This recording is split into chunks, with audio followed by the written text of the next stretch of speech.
नमस्कार दर्शक बंधु पाणीपाग अपडेट रे आपनको स्वागत। राज्यर विभिन्न अंचल में गरम गुड़गुड़ी तांडव रचुवा बेले किछि अंचल में मध्यम प्रबल वर्षा भिजाइला यही सब जिला को एपटे किछि मॉडल माने आकलन करुछंती बंगोपसागर आरब सागर सृष्टि होई पारे चलित मे मासरे साइक्लोन बा बात्या केमिति रहबो यही सब स्थिति आगामी दिन में पाणीपाग नै कि कोन रहबो बड़ खबर आसंतु आज वीडियो आलोचना करिबा।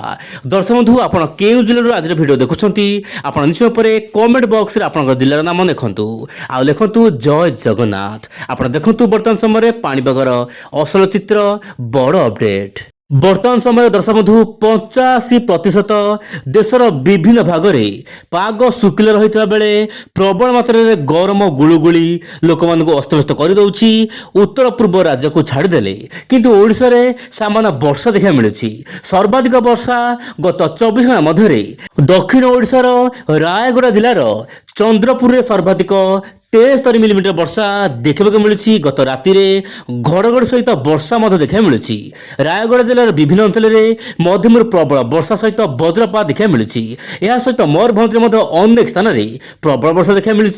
यह सहित बालेश्वर ता सहित नवरंगपुर जिलार झरीगाँ में 36 मिलीमीटर पाखापाखि वर्षा होती। दर्शक बंधु बलांगीर तापमात्रा 43 डिग्री रही तापमात्रा सामान्य कमी। जदि दर्शक बंधु आगामी आम देखा 6 दिन पर्यंत पाणीपाग मिजाज खास करके ओडिशा आपण देखंतु वार्निंग फॉर ओडिशा वर्तमान समय डे 2 खास कर दर्शक बंधु मे 1 तारिख रे थंडरस्टॉर्म सहित लाइटिंग होई पारे ओडिशा विभिन्न अंचल रे ता सहित डे 2 रे मध्य माने मे 2 रे लाइटिंग सहित घड़घड़ देखबा मिली पारे ओडिशा विभिन्न अंचल रे सेपरि मे 3 मे 4 तारिख मे 5 तारिख सेहीपरि मे मास 6 तारिख राज्य केतक अंचल में वर्षा पवन देखा मिल पारे किंतु आगामी 24 घंटा केउं जिले में वर्षा हेबो आपण सामने मानचित्र माध्यम आप देखंतु मालकानगिरी कोरापुट नवरंगपुर रायगड़ा गंजाम गजपति ताहा सहित खोर्धा नयागढ़ पुरी जगतसिंहपुर केन्द्रापड़ा जाजपुर ढेंकानाल बालेश्वर मयूरभंज केउंझर यही सब जिलार स्थान विशेष में घड़घड़ी सहित वर्षा हो पारे किंतु अधिक वर्षा दर्शक बंधु कोरापुट रायगड़ा मालकानगिरी नवरंगपुर आखपाख अंचल हो पारे बोली वर्तमान समय जहाँ सद्यतम बुलेटिन अनुसार जना पड़ुछि।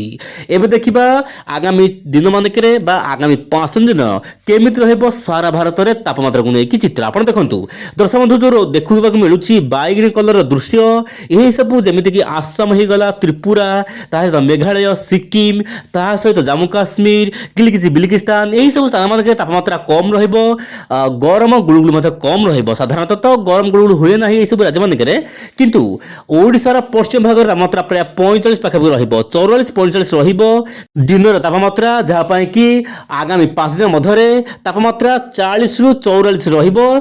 जेमिति कि दर्शक बंधु आगामी जो गत दिन मान देखा मिलूला सेमिति न होई पारे कि तापमात्रा रे कोनोसी विशेष किसी बड़ परिवर्तन हबार संभावना वर्तमान समय कम रही। एपटे वायुर चलन दर्शक बंधु आपण देखि पारथिबे मोबाइल स्क्रीन देखंतु खास करके ओडिशा वर्तमान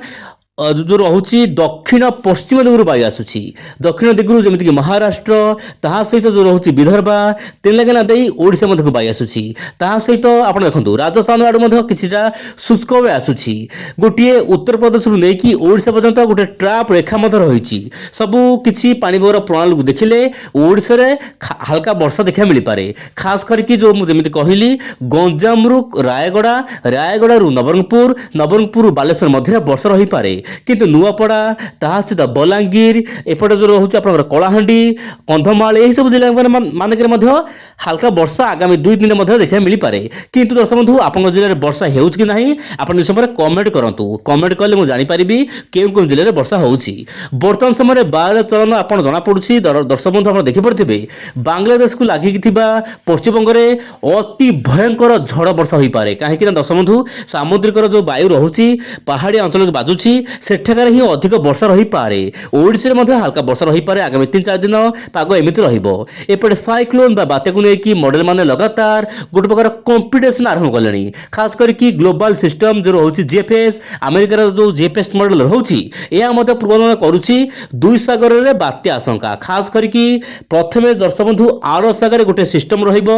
परवर्त समय यह लघुचाप बात्या रूप नहीं पारे मे 10 रु नेकी प्राय मे 15 तारिख मध्य यही सब स्थिति देखा मिलपे किंतु ध्यान दिंतु यही अपडेट परिवर्तन हो पारे दीर्घमियादी आकलन को केबे भी दर्शक बंधु विश्वास करतु ना कारण यह केबे भी परिवर्तन हो पारे किंतु अपडेट रही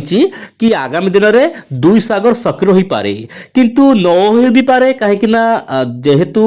भारतीय पाणीपाग कौन अपडेट आसी ना लंग रेंज फोरकास्ट किसी किसी बड़ बड़ अपडेट आसूची कि आगामी दिन में बंगोपसागर कि अरब सागर बात्या हो पारे मेंबर मान आकलन देखा अरब सागर को अधिक फोकस रखुंट मे मसरे अरब सागर में बात्या सुनिश्चित बोली जहाँ बर्तमान समय मेंबर मान आकलन रही ट्राक मान फॉलो करूँ किंतु भारत आड़ को ट्राक बहुत कम रही ओमान यमन आड़ को ट्राक अधिक रही आप देखिपे दर्शक बंधु साधारणतः मे मसरे जो बात्या सृष्टि हुए अरब सागर में ताहा भारत उपर अधिक प्रभाव पड़ न था बरम ओमान यमन एपट साइड रे जो पश्चिम भाग रोचे ये सब देश मानक प्रभावित करें किंतु बंगोपसागर कथा जब आम कह मे मस साधारणतः दर्शक बंधु बंगोपसागर में बात्या हेले मे मस ओडिशा पश्चिमबंग एमतीक बांग्लादेश आखपाख अंचल लैंडफॉल करने संभावना अधिक थाए किंतु वर्तमान कहवा बड़ मुस्किल केउ राज्य में केमिति रह प्रभाव किंतु जहां जना पड़ी उड़ा उड़ा खबर आसूची आगामी दिन में पाणीपाग बदली पारे प्रतिदिन विंड ओडिया चैनल सहित जड़ित हो रुहतु